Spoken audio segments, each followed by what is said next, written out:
This is Iowa Everywhere. And now, it's time for Two Guys Named Chris, powered by Fairway Meat and Grocery. This is Iowa Everywhere.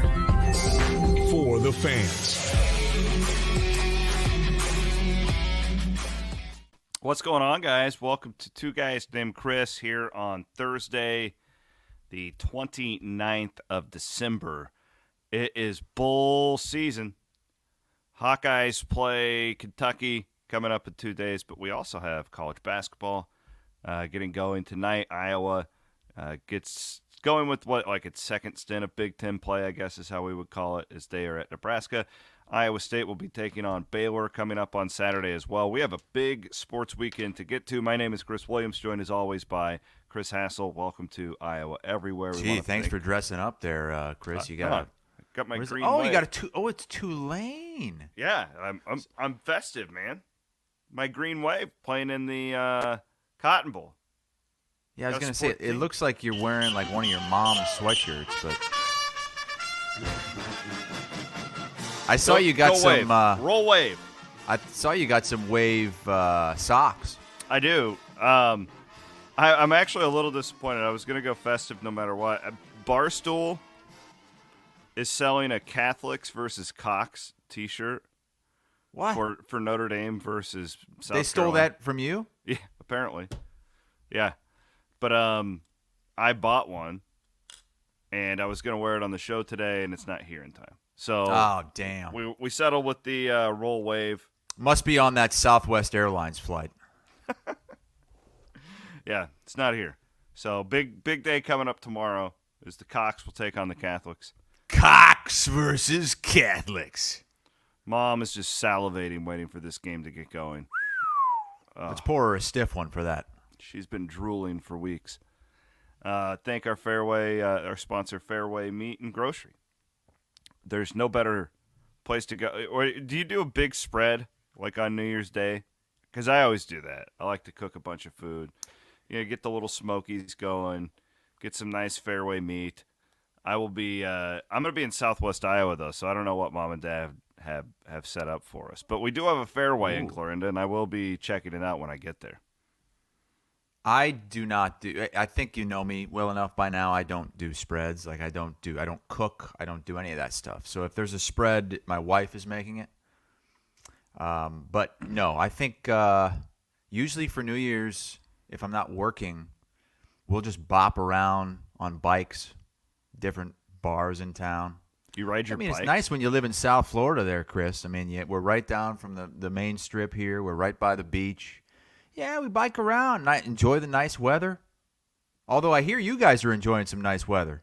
Yeah, it's like hot out. Don't even need a coat. What's going on? That like won't make anybody degrees. sicker. Everybody up there I met was sick. And now you go from minus 50-degree wind chills to 50-degree temperatures. Yeah, it's like and hot now what's out. going to happen? Everything's melted. It's incredible. What are we doing here? So shout out to Fairway. I also want to give a shout out to our friends at Circa and Circa Sports Iowa. I know you're going to be betting on these games. Download this app right now. Save yourself some money. Get yourself some better lines.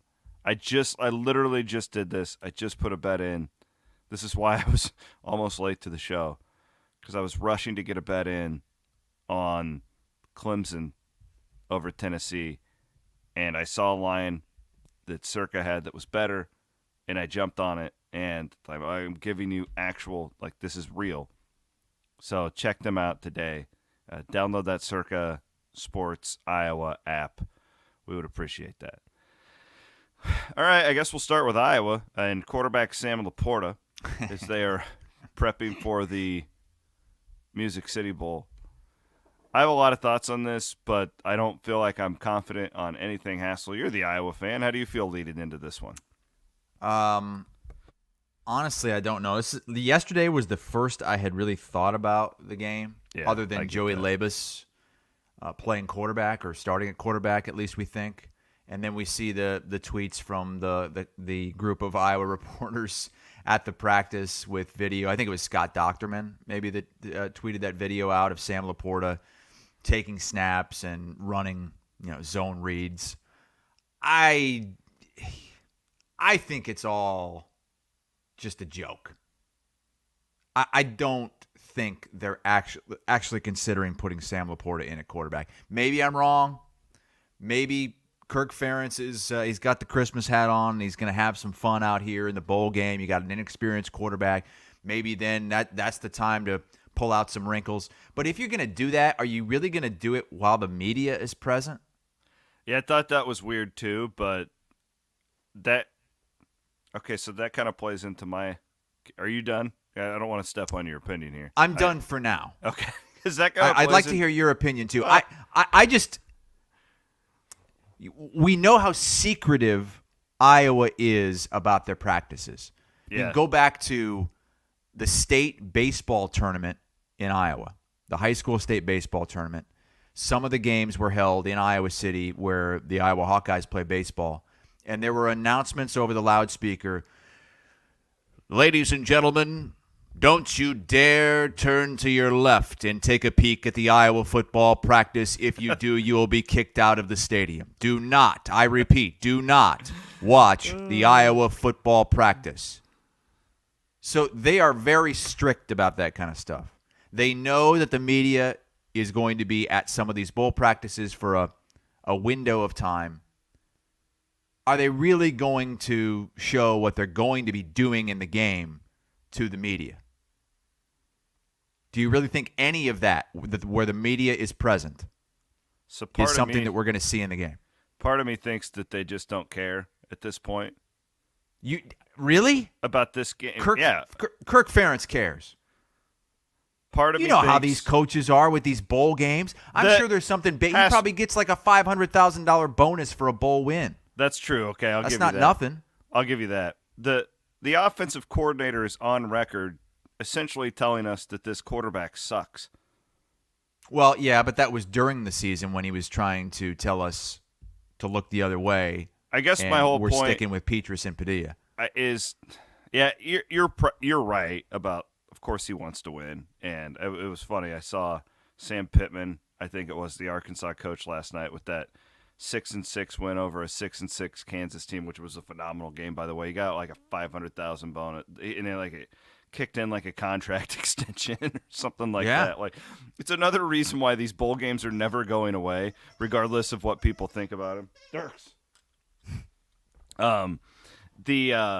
I guess my thought with Iowa, and maybe I'm just too naive with this program still, and you can throw some cold water over my head, is that what the hell do they have to lose with anything? Well, they don't, because they've got a quarterback who's never taken a snap. And it isn't going to be the starter next year. Yeah, they basically don't have any wide receivers of threat really to anybody. Right, like there's guys that have I don't understand what the hell is the difference if Laporta takes a snap and it's been on camera before. I don't know. Part of me thinks it's just this game is so dumb because both of these teams, neither quarterback has ever taken a snap. Right, like Kentucky, one of the best running backs in Kentucky history isn't playing. This is the epitome of bad bowl game. Although Iowa, for their sake, pretty much everybody's playing other than Kayvon Merriweather. And the guys who have transferred. But I don't know. On defense, This game is a total disaster, and watch it for the train wreck. I mean, that's why I think this game is one of the more interesting regular bowl games, just because of that watch it for the train wreck aspect. Watch it for the quarterbacks who have never taken a snap. Watch it for the record low point total. Last I saw it was at 31, which would be the lowest bowl total on record. And it can't go back and listen to my interview with the Circa guys, and I asked them about putting totals on Iowa games. It was a fascinating answer. You really can't go any lower. Part of me leans over here, but then I started doing this research on Kentucky last night. So this is two quarterbacks starting have never thrown a college pass. And Kentucky had a pretty good running game this year. Well, he's not playing, right? So it's hard. And then you have two top 15 scoring defenses in college football via right So it's like it was two horrible offenses to begin with and two good defenses. Yeah. And now you have quarterbacks who have never played. But you could also say that quarterback play can't be any worse. Maybe the quarterback play will be better for Iowa. I think that's the case. I think ignorance is bliss here. I honestly do. Like he doesn't know what he's getting. Like he's never played. Like I had a couple people reaching out to me about the Beck kid when he came in against TC, and they're like, "Oh wow, he's seeing coverages better than Hunter Deckers did." Well, yeah, it's because he hasn't been taking shots all year due to a horrible offensive line, right? Like this kid's going to go out there and just wing it because he doesn't know any better, and he hasn't been indoctrinated into this Ferentz archaic offensive system that we've seen time and time again, where these quarterbacks regress under the tutelage of whoever the hell is calling plays in Iowa City. So I think it is a step up. And Petrus, well, by the way, he's coming back. Did you see that? Oh, my God. Hey, Matt, see if you can pull up the tweet. Chad Leistiko put it out last night. I think it was 9:42 is when that tweet came out. I was laying in bed, about ready to doze off, and I get a text from Williams. And it's a tweet about Spencer Petrus saying that he can't wait to come back and basically mentor Cade McNamara. Stay the hell away from Cade McNamara, Spencer Petrus. You stay away from him. The tweet from Chad Leistikow. Spencer Petrus said tonight he tore his rotator cuff and labrum against Nebraska. He'll be out 6 to 11 months, maybe longer. Will return to the Iowa roster this spring to rehab and support I'll be right back. Cade McNamara. My dog's eating something. I'll be right back. Okay. The comments are a mess because you have Could half you the read fans. Could you read into that though and say, he's coming back in the spring? That doesn't mean the fall. Is he going to be back the whole time? That's a good point because Chad didn't also, and I didn't see anything from anybody else, say Spencer Petrus is returning to the team next season. I didn't think about that. Matt. You're right. Maybe he's just going to still be there in the spring to help support Cade McNamara, but won't be there in the fall. But he says he's going to be on the roster.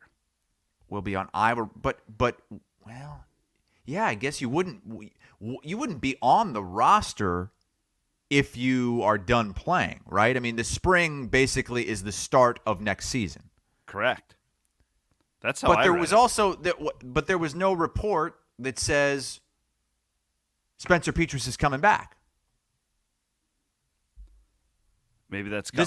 This is an odd way to announce that Spencer Petrus is coming back. I agree. There's a lot of loose ends to be tied with Leistiko's report there. And at this point, what? I mean, I think it's great. I hope he comes back. You got a quality, proven backup. He's won 10 games before. This is great. This is great for Iowa if Spencer Petrus comes back. He can be think of that he can help Cade McNamara in the film room and be like, this is how you read the field better, Cade. Really, he can be like Cade McNamara's personal quarterback coach next year. This is great for Iowa. Good experienced guy. And then you've got Brian Ferentz who's, leading the film room. Like, this is great. What if that's the case? What if we go into next season and everybody's all excited about this new quarterback that you just bought in the transfer portal, and Spencer Petrus and Brian Ferentz are his two teachers, and you got Spencer Petrus on one side of him, you got Brian Ferentz on the other, and it's just a disaster. So I say, stay the hell away from Cade McNamara, Spencer. We appreciate all you've done. You've been a class act the whole way. We're rooting for agree. you. Don't touch. Agree. And I feel bad that he got injured. I hope he. Yeah, it sucks. I hope he's all right, and I transfer somewhere else and play. I mean, obviously he has to know that he's not going to be the starter next season if all goes according to plan. He wants to support Cade McNamara, yes. So clearly he knows, all right, it's not my team anymore. But what if, oh, God forbid, what if, that's good. The old handshake emoji between Spencer Petrus and Cade McNamara. Thank you, Matty Van Wink. What if he gets injured? What if he struggles? As Matt Sampson points out in YouTube, who knows? Maybe Petrus is a good coach. Maybe he just can't do it when he gets out there between the lines and between the tackles. Maybe he will be a good coach. I don't know. Maybe.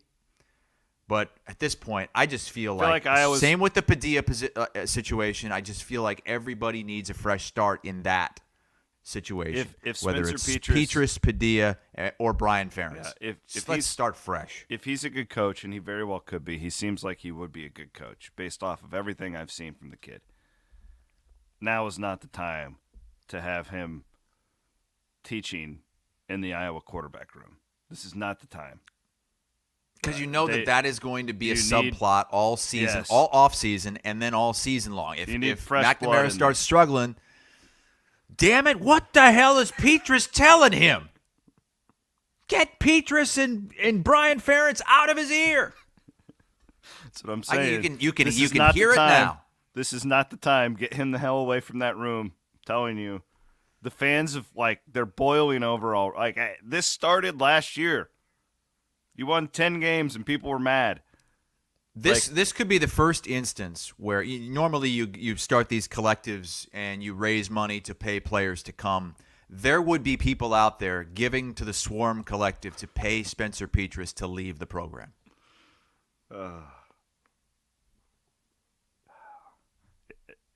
It would help if he wasn't so likable, right? Like, Spencer's genuinely a guy I think we are all rooting for. And I saw one tweet last night, and I couldn't agree more that it was a fan. And the fan goes, I want so badly for Spencer Petrus to be good. And to your point, maybe we all did. Maybe he could go and play at Miami of Ohio and have a great year. I would like to see that. I think it'd be fun. Go somewhere that has a good offensive line in a group of 5 program, and maybe he does show his talent. But it's too toxic, I think, in Iowa City for him anymore. Yeah, and this week, depending on, it doesn't matter what side you come down on this collective gate thing or whatever, but it's starting to be a really bad look when you've got the athletic department and the collective dueling it out publicly. And then you had this update yesterday where Ferentz puts out the post encouraging people to join the collective, which isn't, Matt Campbell did that months ago. Jamie Pollard endorsed the collective months ago. That's just in this state. He put out a tweet. Jamie hasn't been outwardly telling people, but he's not fighting it. Yesterday was weird because it was after the Iowa thing came out, and I have no idea if they're connected, but Ohio State and Michigan's athletic directors both came out and said, hey, if you want to give somebody a Christmas present, you should donate to the collective in their name. And it reminded me of the Human Fund with Seinfeld, fake charity. A donation has been made in your name to the Swarm Collective. Thanks. I'll send that. That's my Christmas card to Bloom next year. It's just a bad look, and I hope that they can. These problems, Chris, again, are happening everywhere across the country. Yep.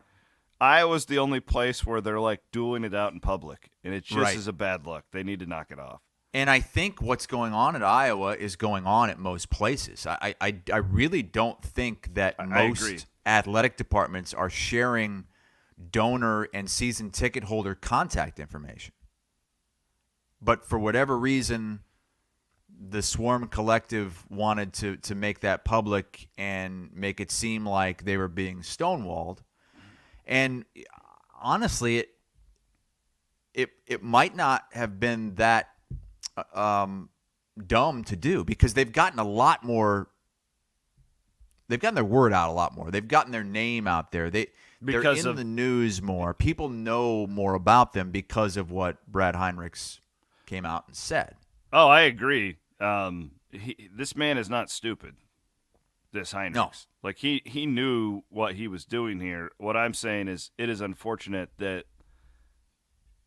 it's in the spot that it is now, where you have fans basically I don't know, it kind of feels like to me now it's everybody, you're either with or against the athletic department, which is such a weird spot for your favorite team. Here's my one takeaway. because I agree with you that Heinrichs, while I don't think it's a good look, I think it has been effective. It can be both. What my biggest takeaway from all of this is I've thought carefully about all this. Scott Docterman had a really nice piece in The Athletic last night on it. Not the point I'm going to make, and what I'm going to say is pretty blunt. It shows how weak of a leader Gary Barta truly is seen as within that athletic department. Could you imagine like Bloom doing that like with Pollard? Like, no, like you get cut off at the knees, like right? Like there's just a general sense of respect towards Jamie Pollard. Like, could you imagine the Nebraska guy doing this to Trev Alberts right now? Like, it's crazy to think of. And we go, well, why is Iowa the only place? It just shows me where Gary Barta truly stands within that athletic. I mean, this guy's out here being like, yeah, I'm texting with Ferentz and McCaffrey, and they're all on my side and all this. I mean, that's their boss. So either he's lying, and I have no reason to think that this Brad Heinrichs is a liar. He's never proven that to me before. It's fairly dysfunctional, and you've got to go to the top. And that's my big takeaway from all of this is, man, that's some weak leadership there. It's a lack of respect and belief in Gary Barta from the fan base. They're not going to give him the benefit of the doubt with anything because of things that have happened and the track record. You know, I would say the best thing Gary Barta has done is the coaches he's hired, which is probably the number one thing you look at for an athletic director other than maybe raising money. But fans just don't respect him because of there's just been a lot of things that have happened over the. He's been there a long time. I mean, almost 15, almost 20 years probably he's been there now. That's a long time. And when you start racking up these lawsuits and just weird situations, odd things he's done and said, fans remember that. And no matter what he does in this circumstance, fans are going to be against him and with the coaches and the collectives. Yeah. Is it fair? This is bad talk radio. I see both sides of this. I see where Iowa's like, hey, Michigan and Ohio State, how are we supposed to keep up with this where the collective is? And I also see where Barta's like, I can't give you these email lists. It's illegal. It's illegal. And yeah, I've talked to some national people at CBS, and they've all said the same thing, that most of these places aren't doing it because it is not legal and you can get in trouble. Now it's kind of like the Wild Wild West, and there are some that are willing to take that chance. Maybe you don't know about it, but they are. And they're hoping that because this is just such a new thing that it's going to become normal and fine. But when you have these past transgressions, you can't take those risks. I think Gary Barta is doing what he needs to do right now. I really don't think that he should be giving out contact information. Now, there is the argument that you can send out a mass email to, all the donors and season ticket holders and say, hey, you can opt into the Swarm Collective email list if you respond to this email or if you fill out this form, what have you. Maybe they could be doing something like that. I don't know. But I think that Iowa fans have made this a bigger deal than it actually is, and they've done it because they don't respect any decision that Gary Barta makes.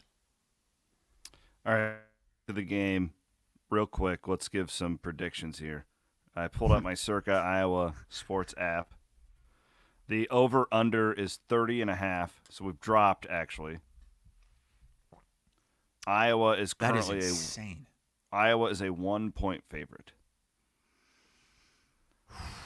If you have to bet the Music City Bowl, if we are forcing you to bet on it, I think I'm taking Iowa because I have the most faith in Iowa's defense of all the units out there in this game. I have the most faith in Iowa's defense. I think they're still going to be really good. Yeah. They have most of their players. And let's be honest, at the quarterback position for Iowa, it really can't get any worse, I don't think. Well, we thought than we that saw with it all Padilla, season. and then he What's couldn't that? take we thought that when Padilla came in, and then he couldn't take a snap. Right. Well, was Padilla worse than Petrus? I don't know. When you look at it as a whole, I think if they would have just let Padilla play, he would have been better than Petrus. But right. But they put up that did the imaginary wall at the line of scrimmage that he wasn't able to cross running the ball. He wasn't. You scramble east and west all you want, but don't you dare try to scramble for a first down. From what we understand, though, he wasn't getting like a lot of reps in practice and stuff either. So, like, if they just would have halfway through the year said Padilla's our guy, I think that it would have been better. I truly do. Yeah, well, I don't know. I think if I had to take a team right now, if I had to take a side, I would take Iowa because of the defense, because that's the best unit that's going to be on the field in this game. Iowa's special teams might be the second best unit that's on the field in this game. Kentucky also doesn't have a quarterback that's taken a snap. Their quarterback that isn't playing is a potential top 10 pick in the NFL draft. Yeah, I mean, they're losing draft picks. Their quarterback and running back are both draft picks. Yep. Like their running back's really good. Rodriguez, I think is his name. Like, that's a huge loss, especially against Iowa. I think to some of the players, control. some of the best players on Iowa, this game means more than it might mean to some of the best players on Kentucky. Some of them have opted out, but you've got the Laportas and the Campbells. You know they're going to take this game seriously, and they have been taking it seriously in practice. So I'm taking Iowa to win the rematch 364 days later. Oh, the total? If I had to pick a total, Chris? Playing the under. No, I'm not. It's am. too low. It would be the lowest in history. Just on principle, I'm not going to go under. Minnesota, the game was the same way and it hit the under. The Wisconsin was the same way. Now that hit the over. I haven't factored in the weather. What's the weather supposed to be like? I heard that there could be rain in the forecast. It's not going to be snowy.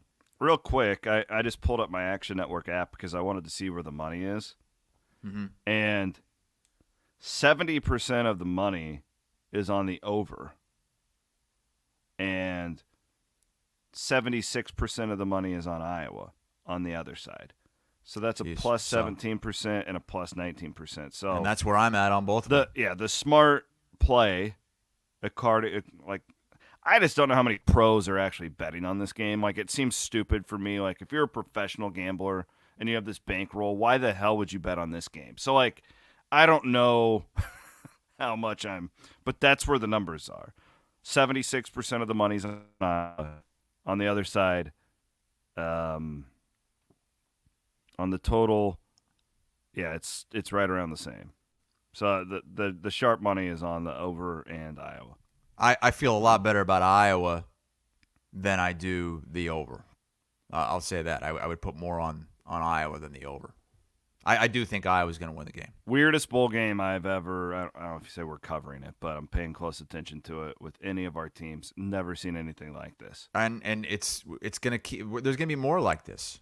More and more and more like this, where you have quarterbacks that have never played before.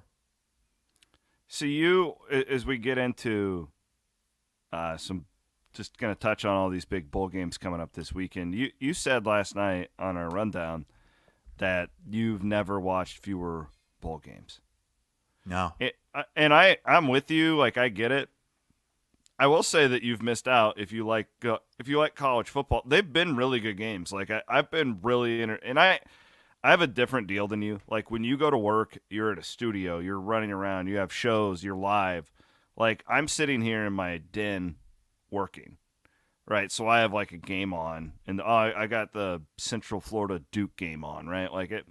So we have different lives that we're talking about here. I'm not like locked into these, but I do try and gamble. That game on was all on at work, but I mean it was a miserable game. I glanced over the score a few times. Is it you're just fatigued with all the bowl games, or is it, man, all these guys opting out, the transfer portal, these teams for are me. a shell It's the transfers and the opt outs. Yeah, I get because it. I totally have get no it. idea who's going to play, who's going to be playing in these games, and you know that these guys, they're not focusing on bowl games anymore. They don't care about bowl games anymore.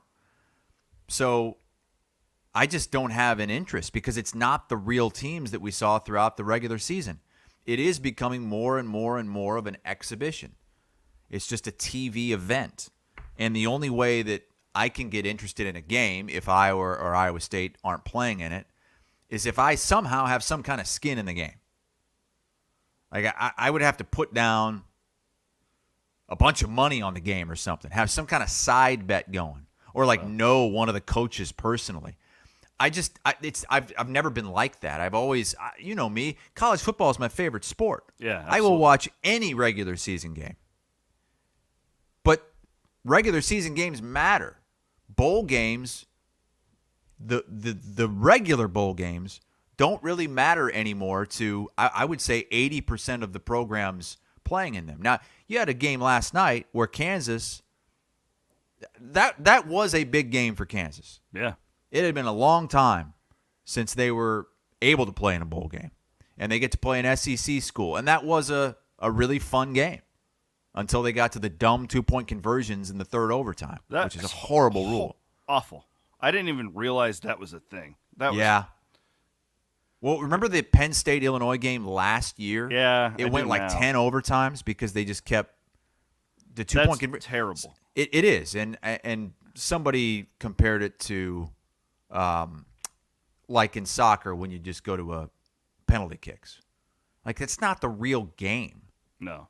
And another thing I don't like about the 2-point conversions in college, and I don't think a lot of people know this, the 2-point conversion in college is from the 3-yard line. In the NFL, it's from the 2. So in the NFL, you really could run the football on these 2-point conversions. In college, from the 3-yard line, you really can't. Mm-hmm. It's totally different than it is in the NFL. And I don't get that. I don't understand why that is. I feel like the game would be better if you did put it on the 2. And why not? The NFL does it. Yeah, You'd think it'd be the other way around. Especially in a bowl game. Like, because one of the reasons they'll say, if you ask the officiating people at these conferences, why is it like that? I remember at media days, they always trot the official out, and he'll run down rules, and most people don't pay attention. I'm kind of a geek, so I do. And I do remember this. They were talking about if you keep playing the regular overtime, you can add another half game on, and then these guys have another game, and sometimes 5 days if they play on a Thursday, and it's a safety thing, and they just don't want to put too much. And I understand that.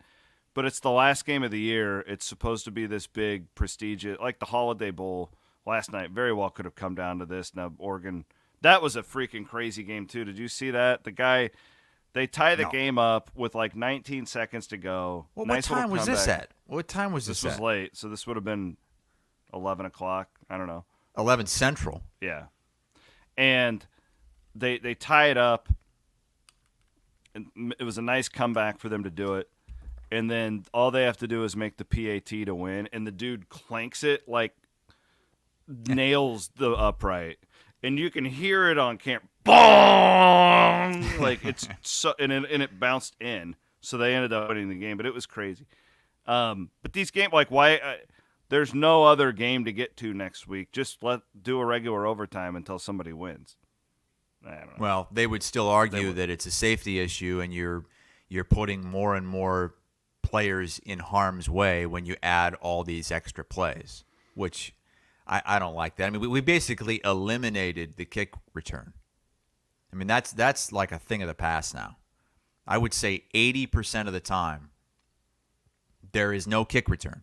Either it gets kicked into the end zone or there's a fair catch inside the 10 or the 5 because it comes out to the 25. And I mean, I know they're trying to look out for these guys, and with the Tua thing in the NFL, it is important, but it's still football. It's still a game. That these guys want to play and that fans want to see. And the more we do things like this, where there's no kick returns and there's no triple overtime, it kind of takes away from it. That Kansas and it's game, not though, really fair. Kansas Arkansas was that was freaking bonkers. We had an onside kick. I quit watching it. I flipped it over to the Holiday Bowl, and all of a sudden my phone starts blowing up because I had put out a tweet earlier about how big of a disaster Kansas had been, and they had been. They couldn't even field like a punt. Like, it was horrible. And then they come back from whatever down they were, and that was a fun game. I love today's matchups. We're not going to waste any time on that, though, because it'll be dated. Real quick, if you are going out on New Year's Eve, a lot of people are going to be in Ames for the Iowa State Baylor basketball game, which is sold out. We've got Iowa kicking off at 11. Of course, the college football playoff coming up after that. And you want a bite to eat, check out our friends over at Sweet Caroline. I know Joe, the owner, really well. Really good dude. Downtown Ames, good food, sports bar. Iowa fans, you would be welcome in there. They're not of course, they're pro cyclone. They're in Ames, but the Iowa game will be on. Iowa State basketball at 1. Check out Sweet Caroline's. They got really good food. Joe makes the best cheese balls. They're like these pepper jack style of cheese balls that are really really good. So if you're gonna go out before the game, check out Sweet Caroline's. They're a good sponsor of ours here at Iowa Everywhere. Okay, let's roll through some of these. We'll start with the playoffs. Hassel 7. No, these are all. It's not the playoffs. It's the playoff. Excuse me, the playoff. Playoff. Michigan Circa has as a 7.5 favorite over TCU. Georgia 6.5 over Ohio State. And I fall into this trap every year. I'm not a good bet. I don't bet well on these playoff games because I always want to take the underdogs. Just because I want good games. These are really enticing dogs to me, especially Ohio State. I picked Ohio State to win the national championship this year. It's not like they got manhandled by Michigan. They had a bad quarter, right? Like, think if they win that game, like, what's the talk me out of. I think the smart bet here, if I was going to do it, is to tease Michigan and Georgia, so all they have to do is win and not have to cover these spreads. But Hassel, these games are generally blowouts. We see it each and every year, but I want to play both underdogs in this one. What do you think? I don't know about TCU. I don't know if I want to touch that one, but I like Ohio State. And we were doing our pick show on CBS Sports HQ a couple of days ago with Brady Quinn and Danny Cannell. Not only do they like Ohio State minus 6.5, they both like Ohio State to win the game outright. Wow, really? Okay. They are the second most talented team in this playoff, maybe just right behind Georgia. I mean, you look at mock drafts, and Georgia has 5 players going in the first round. Ohio State has 3. Michigan has none. I mean, there's a lot of talent on that Ohio State team, and they have had to sit on this Michigan loss for a long time. Ohio State hasn't lost back-to-back games in 9 years. They've got the better quarterback. I know Stetson Bennett's a great story, but they've got the better quarterback, and it's going to be fun when Ohio State has the football, and they've got their 3 first-round picks on offense going up against Georgia's 3 first-round picks on defense. That's really going to be where you see the talent, is when Ohio State has the football going against that Georgia D. But 6.5. When's the last time you saw Ohio State getting 6.5 points, and especially an Ohio State team that's this good and this talented? Don't you think we have like a bad memory of the Michigan game? I mean, I remember watching that in my hotel room at Portland, and I thought Ohio State was going to run away with the game early. And then they kind of just imploded there, and you give credit to Michigan, right? Like, sure, absolutely, you credit them for doing what they did, but I mean, Ohio State got out of what they do. They looked like a totally different team there. And again, you give Michigan credit for forcing them into that. I just think that, I don't know. I guess after what you said, maybe just bet a little on Ohio State on the money line. I don't know. I think the smart play here, non-gambling, is that both favorites will win, because you generally just see that in the playoff. But this is a different type of playoff, though. You don't have Bama. You don't have Clemson. Like, this is, I guess Georgia is kind of assuming that role right now. But this is a fun playoff. Chris, you go back to preseason, and you ask Mike Paul, what would the line have been? Ohio State, Georgia, neutral field preseason. I think Ohio State would have been favored by 3.5. Yeah, maybe, I think maybe close more. to that. Yeah. Yeah. What's that? Yeah, probably close to that. I agree with you that Ohio State would be favored. And what did we see this season that other than, Georgia? It's the defense. It's Ohio State's defense. Georgia won all their games. Ohio State's defense is the weakest unit on the field, right? Yes. Yeah. So You're right. It is. That's where.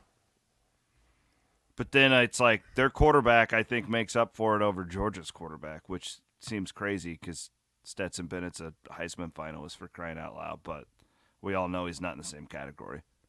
That's the game I'm more interested in.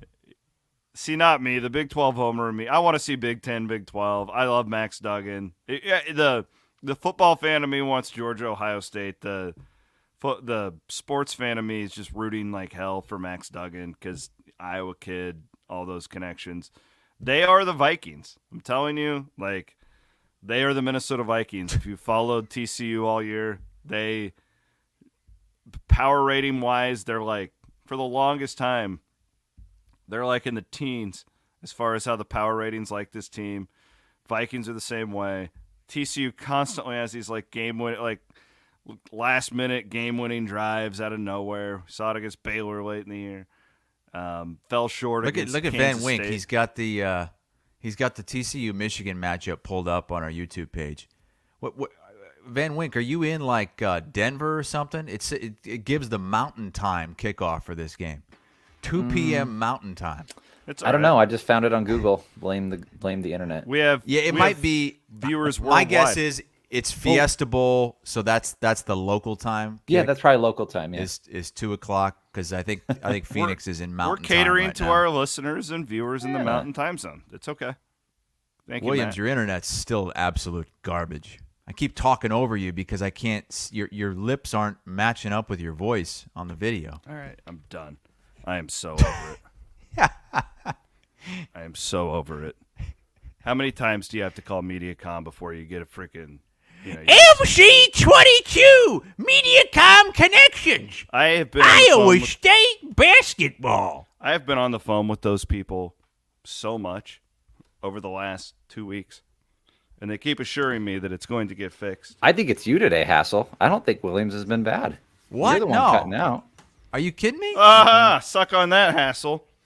But mine's never been bad. It's not bad. You guys are fine. I don't know. Williams made it to the bar. We're good now. I'll hear his voice and his mouth isn't moving, and then like it'll catch up, and then I'm talking over him.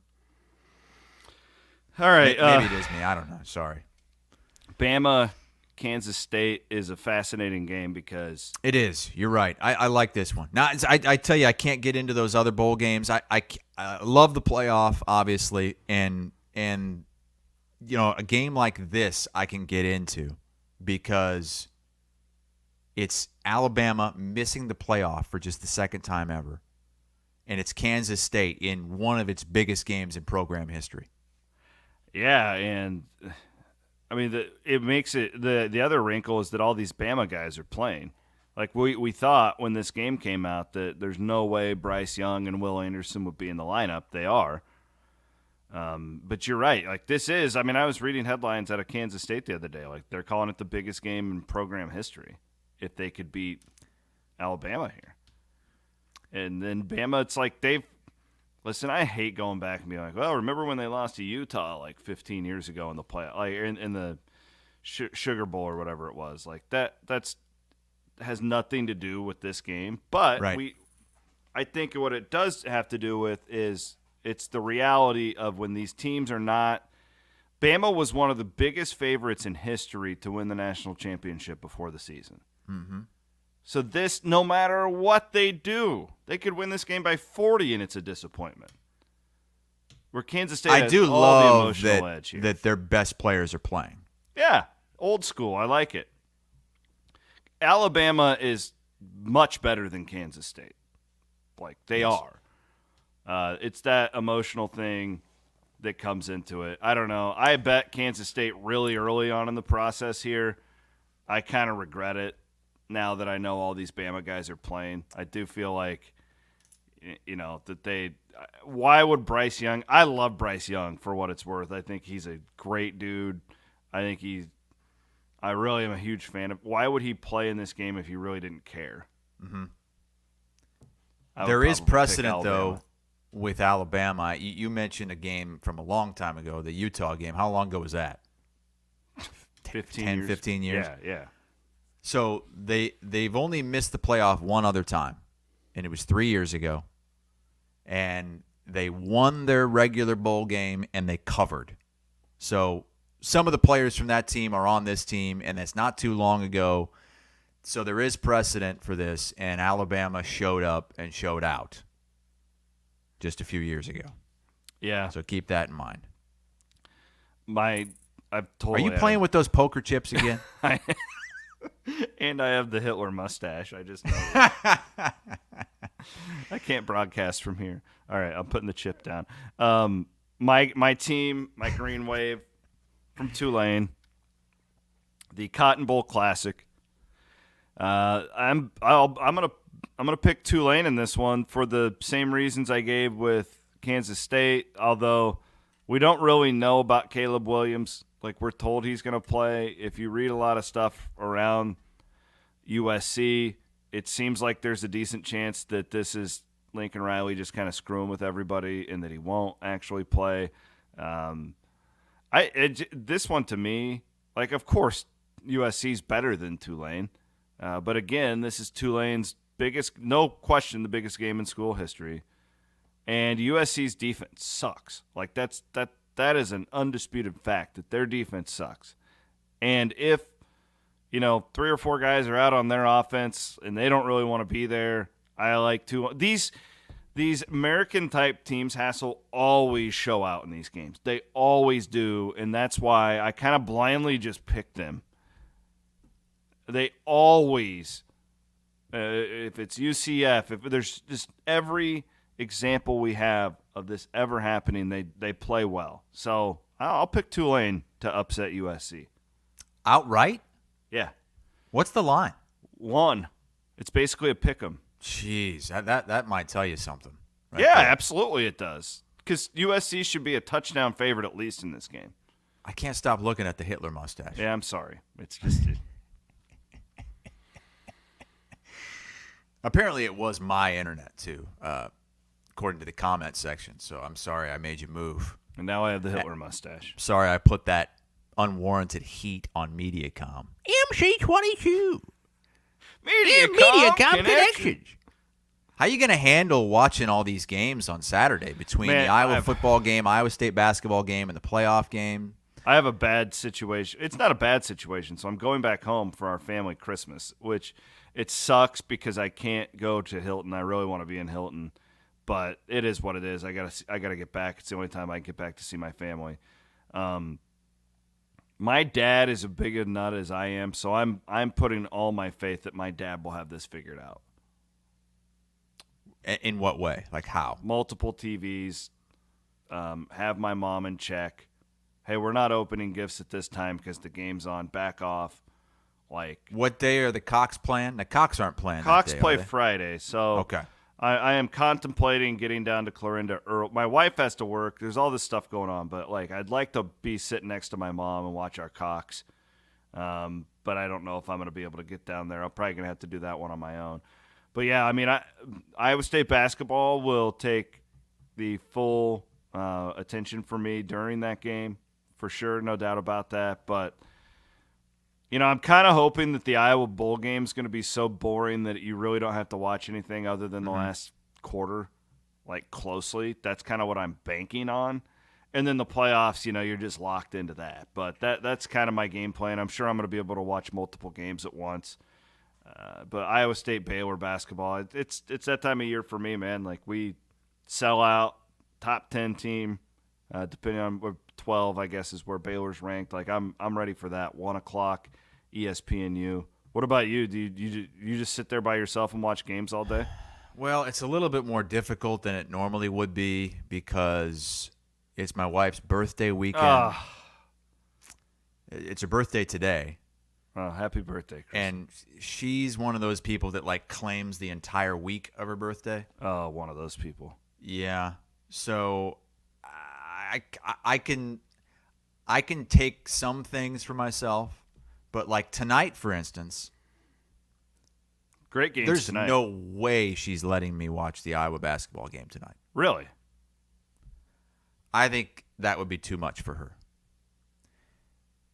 Now, I think I will be able to. She can look at Fred Hoiberg for 2 hours, and she's not going to let you do that? Well, we're going out to eat. We'll probably be done eating by the time that game starts, but because we eat early here in Florida. We get the early bird special. We eat at 5 o'clock. Yeah, well, 4 Central. But then, she's going to want to probably do some things on Saturday. And I don't know. She's already asking, like, how many games are there? Just what tell time her, do they start? Say, I'm not going out and doing anything with you on Saturday. I'm sorry. I don't think we'll go out on Saturday. Just do tonight and tomorrow big and be like, hey, Saturday I'm staying home. I'm sorry. Yeah, T. Baker says Chili's will have the game on, so when we're out eating at Chili's. I love Chili's, by the way. Bottomless chips. My wife hates Chili's. So does mine. With a passion. What the hell? The bottomless chips and salsa, have you ever had that there? It's unbelievable. There's no way Chili's has good chips and salsa. Oh, There's just really no way. Good. They're called Chili's. What do you expect? You know what I like in my salsa is some of that good Iowa corn. You put it in there, and you scoop up the corn and the salsa from the good Iowa corn farmers here in the great state of Iowa. Scoop it in there. Look at this. I got. Oh, look at that. So I'm opening up my stocking from my mom, and I pull this stuff out, and I go, oh, is this because the Iowa Corn's the new sponsor of the show? And she said, oh, I didn't know that. She just gave me Iowa Corn notepad and koozie just for the hell of it. Oh, thanks, Mom. And I think there's a pen here, too. Do you like corn in your salsa? No, I don't. Sorry.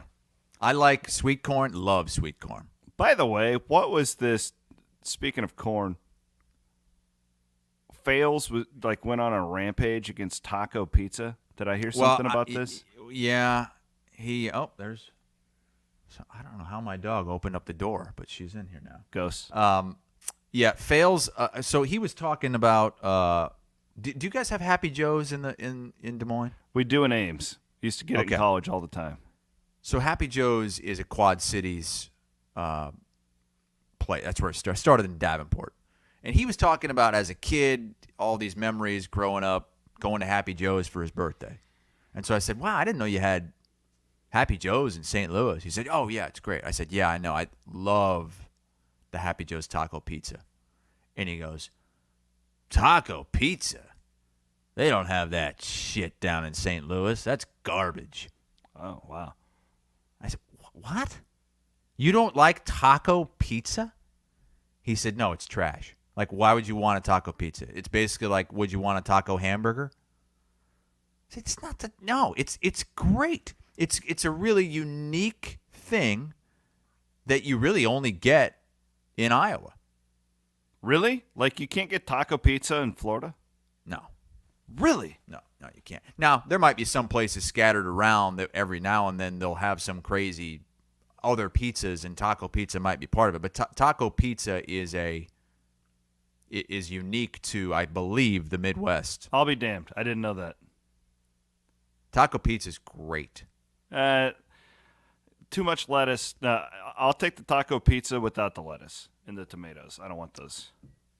I think it can't have too much lettuce. Yeah, I think because then you're just eating a salad, right? Like just a little bit of lettuce, a little bit. Yeah.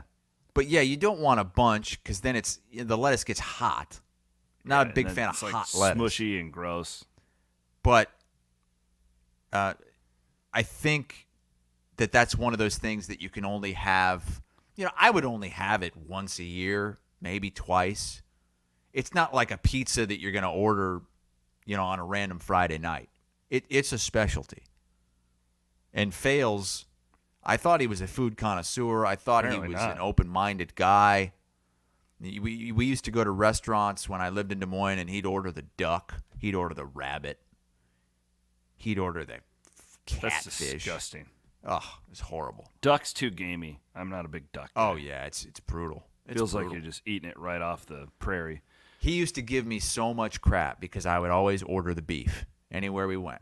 Give me the steak, give me the filet, give me the ribeye. And then he comes down to Bettendorf a couple weeks ago, and he's the one who orders the beef. Really? I got the bolognese. Is that the And he little ordered the beef. medallions? Oh, it's I don't know how to explain it. Real quick before we get to another alien sighting. So tonight we have Iowa, Nebraska basketball. Last time out, Iowa lost as a 31.5-point favorite to Eastern Illinois. Chris Murray and Connor McCaffrey will play tonight. The spread is anywhere between 3 and 4. I looked last night. Circa had it at 4. Iowa favored by 4 at Nebraska. Iowa favored by 4 at Nebraska via Circa. So that's tonight, 6 o'clock, Big Ten Network. And then we have Iowa State Baylor coming up on Saturday, 1 o'clock on ESPNU. It's a big game for Iowa tonight. Huge for Iowa. Man, you drop that one and whew. Yeah, then you're sitting there 0-2 in conference play. Back-to-back losses to teams that Nebraska weren't they picked last in the Big Ten? I believe so. And they have shown a pulse at times this season. They have. They beat Creighton, which was huge for that team. Now there's no excuses. You've got your full allotment back. They've got to go in there and win this game. You just have to do it. Iowa State Baylor feels like a 60-40 game. Baylor wins it to me. That type of a game. I'm guessing the point spread will be 2-4 Baylor. But it's sellout Hilton Saturday afternoon. You don't know. You don't know. Baylor's clearly more talented. I think if Iowa State gets to 8-10 in the Big 12, they'll be in. So to me, the countdown starts. Get to 8 wins. That's where I'm both at. of these teams, if you are at or near 500 in conference play, you're probably in. Yep. Because of what you did in the non-con. God, that game, though, with good Iowa the conferences are. Killed their metrics. Now they have a chance to get As all it of it should, back yeah. with the I mean, Big my Ten. God. It is crazy, like, when you lose one of the – if you've been looking around, like, at their net and all that stuff, like, it is wild how one of those games can just destroy your non-conference resume. They dropped from 27 to 60 in the net Jeez. the day after that game. I don't know what it's at now. I haven't looked, but they had to sit on that all Christmas. Well, I'm sure Fran was in a great mood. I'm sure he's just been very jovial during the holiday. And nobody has more holiday spirit normally than Fran McCaffrey. You Sure. hang that sure. loss on him. Woo!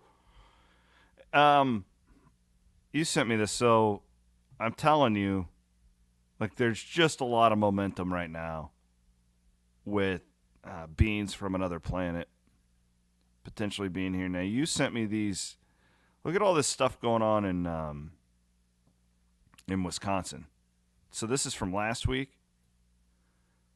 Hassel, you sent these to me. This is last week. Well, This yeah. is the same week as I the assume nightclub that you already incident. knew about this. Well, I hadn't until you sent them to me. The Vegas nightclub incident. But notice again, it's really low clouds, okay? And you can see reflections of city lights in those low clouds. So those are low. I'm thinking that those are spotlights. Yeah, this one is less damning, in my opinion. And I feel like I'm a borderline professional when it comes What to would spotting happen, alien spacecraft. Williams, if an alien came across a ghost? Who's scarier? Who could win in a fight? I think the ghost could. I mean, Really? The ghost is not of this world. Well, Well, I neither guess- is the alien. I guess the alien isn't either. The ghost is not of this universe. You know, the ghost goes to like this whole. Ghost is either in heaven or hell. You know, we don't know. Like the alien. I'm from this galaxy, right? The ghost can theoretically just show up in that galaxy. Doesn't even have to travel. What do you think, since you believe in aliens and all that stuff, what do you think that these aliens that are visiting here in these ships, what do you think they look like? Are they the little green guys that we see in the movies? I think it's more like Independence Day. What were those again? They're like, they got the long arms and the yucky looking. I think that I would guess that they're more like that. I don't think they're like little green men. Because I think Roswell's a real thing. I think we have a decent idea of what's going on down there at Area 51. There's a reason, Chris, that they'll shoot you if you walk up there. They'll shoot you. You think they're hiding aliens in there? Oh, yeah. I absolutely think that they've already I think that, like Men in Black, I don't know if it's exactly like that, but I think it is similar, where I think that we've recovered alien spacecraft and the public just doesn't know about it. And I think it's like underground, and we're using that technology to in case we ever need it. Why is the United States the only one that's come across these things? Like, we're not. What is? You don't think any other country would because the aliens aren't just coming to the United States. No, they're everywhere. I think Africa's got a lot of aliens. Africa. Mm-hmm. Mm-hmm. And why aren't those governments saying anything about it? They probably have been Men in Black by the United States, where they got the pin. So you think the United States is behind all alien cover-up throughout the whole world? I think the Illuminati is, the New World Order. I don't think it's the United States. I think this goes above the United States government. What's the New World Order? We'll have to do another show on that, but they live underneath the Denver airport. You ever heard about that? What the hell? What? Do a little research on the Denver airport. It'll get your intellectual funny bone moving here over the next 2-3 days. Oh, my funny bone's already moving. Is it because of the music at Eggplant Emoji? No, it moves whenever you start talking about ghosts and aliens and goblins. No, look up when you have some free time. There's some good podcasts out there too. The Denver Airport and the Illuminati. It's pretty interesting. It's good stuff. Man. All right, get to work. I got to go to a freaking storage unit. What are you going to do in there? I got to look for my daughter's boots. Is that where you hide from your sick kids? My wife has accused me of putting the daughter's boots in our storage unit, which I haven't. They're not there. But I have to go over there just to appease her to look for damn snow boots. That's what I'm going to do. You've got this house with a basement. We don't have basements in Florida. I assume that you've got a pretty big garage, and you still need a storage unit for more stuff. Get rid of some of your stuff. Here's what happened. So my uncle died. Oh, well, now you're going to make me feel bad. Well, my uncle has, I'm talking like tens of thousands of die-cast race cars. Okay. So were they like the things that I showed you from my father-in-law's house? Yes. Okay. He has like tens of thousands of these. And he leaves them to me when he dies, and I don't have enough space for all of these cars. Well, just get rid of all that booze behind you on those shelves and put the die-cast race cars there. There's not enough room on there, I can promise you. Not only do I not have enough space, I don't have the time to go through all these things yet. I need to take like 2 weeks off of work to properly so that's where they sit.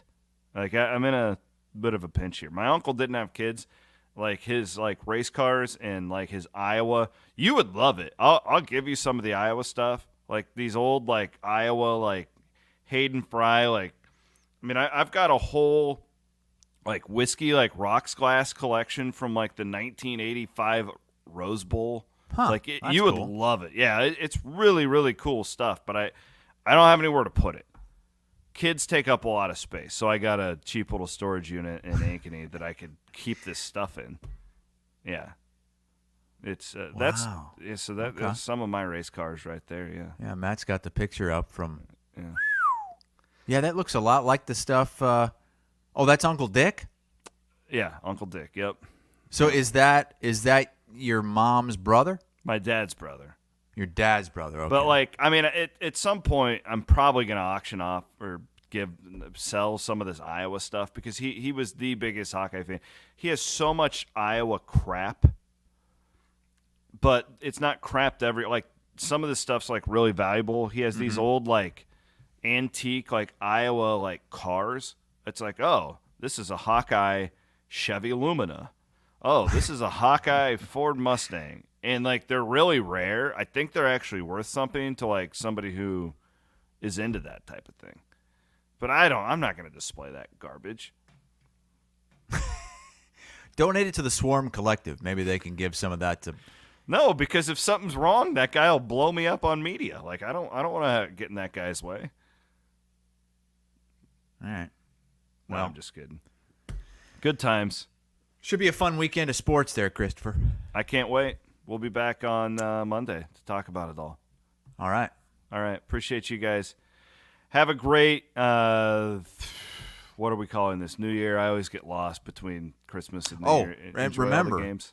The regular games that would be on New Year's, like the Rose Bowl and all that. Those are Monday. Yes, those are not happening on New Year's because of the NFL, because it's Sunday. We should probably just do our show on Tuesday then. We'll talk about it. Fine with me. Yeah, we'll talk about it. All right. Thanks for watching. Thanks for listening. Appreciate you guys. Have a great weekend.